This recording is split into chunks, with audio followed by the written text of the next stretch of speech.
Well, I felt like I'd seen most of the films I'd seen that deal with the experiences of World War II on both sides of the picture. It was very serious, and while I've always loved those films and been really affected by them, and they've changed me, I feel like we're going to have to retell these stories and keep reminding each other and other people what happened and what not to do in the future. Then we have to find new and more inventive ways of doing it, and I think that's why I chose to add lightness and a bit more comedy and sort of change up the way that we tell those stories. But also, I was really happy with the way the character turned out. It was more fun for me to play a more of a buffoon version of him, even though he probably was a bit of a buffoon. But it's as an imaginary Hitler conjured from the mind of a boy is way more fun than me actually trying to play the actual guy.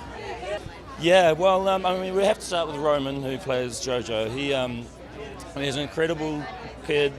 He's absolutely dream and a sweetheart and very, very sensitive. It's all the qualities that I think if you're trying to humanize, someone on the German side during the war, you have to find actors that actually have those qualities, and he does. He has it in spades. He's just an absolutely wonderful person. And then all the rest of the cast, obviously, their experience and the history of what they've done speaks for itself.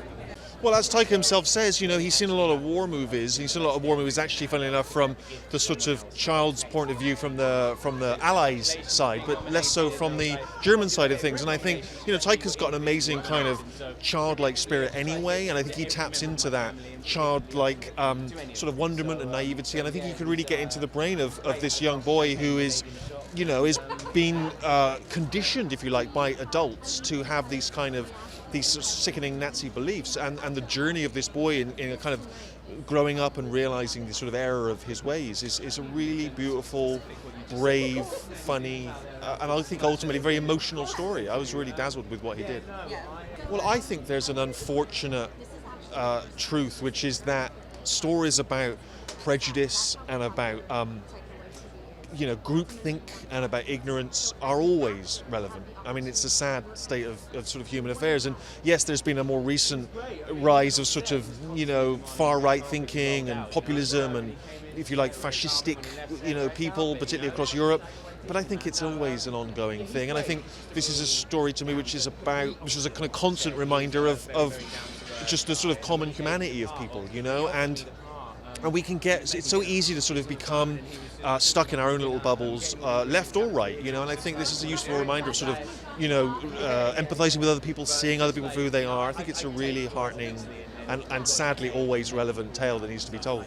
You know what, I'm a long-standing fan of not just Taika, but of kind of satirical comedy that plays with big ideas and does it in a funny way. And I think, he's tapping it to me into a tradition of movies mocking and satirizing Hitler and fascism right back to the war itself with the great dictator Chaplin's film.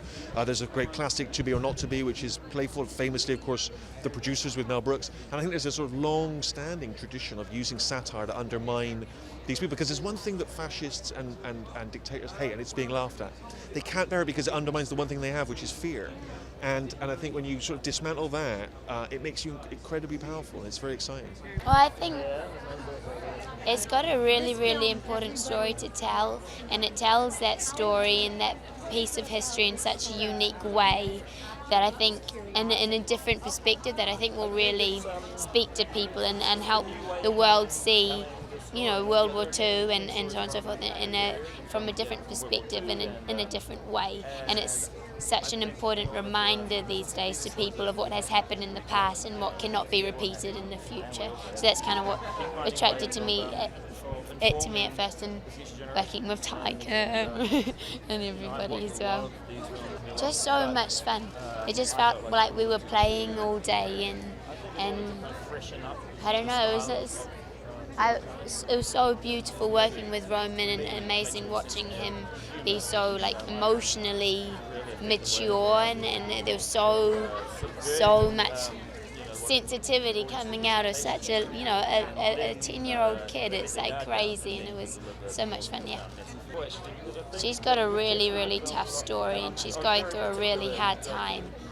And I really wanted to show, and Taika and everyone, and wanted to show the strong and brave and staunch side of her, and to let that shine through.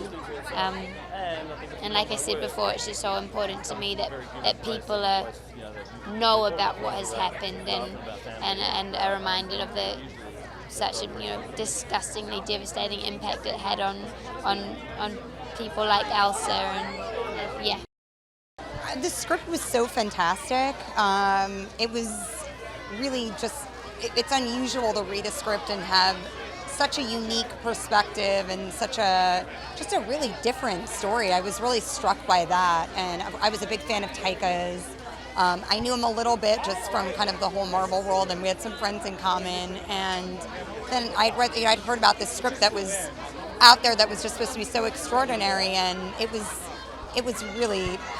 exceptional, and that's what actually drew me to this film was the script.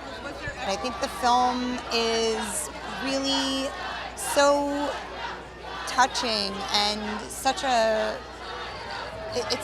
there's such humanity in it. It felt like if anybody could make this film, it would be Taika, because he's incredibly sensitive and soulful, and you know, I think he uses humor as a way to you know, really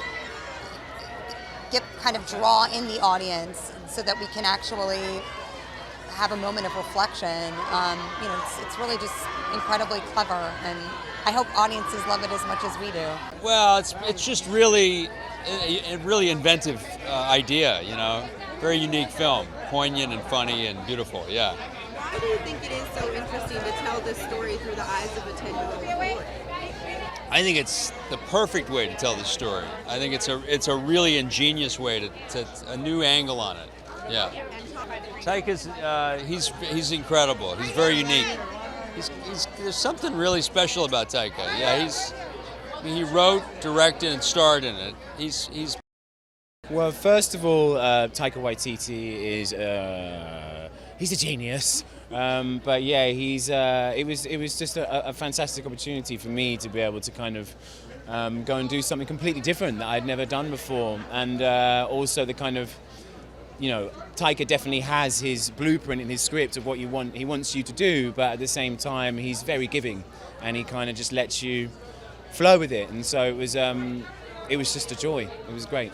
I would best describe it as a course in, you know, it's essentially kind of, you know, are these children who are kind of forced into being a version of what is Boy Scouts to us nowadays, running around with grenade launchers and knives in their belts. You know, this was real. This is something that was actually happening. And so were they inherently evil, or were they just kind of influenced by, you know, especially JoJo's character not having a father figure, and he finds it in this imaginary version of Taika, the character that Taika is playing. So yeah, it's a funny thing in terms of content for it to be so touching, but it really is.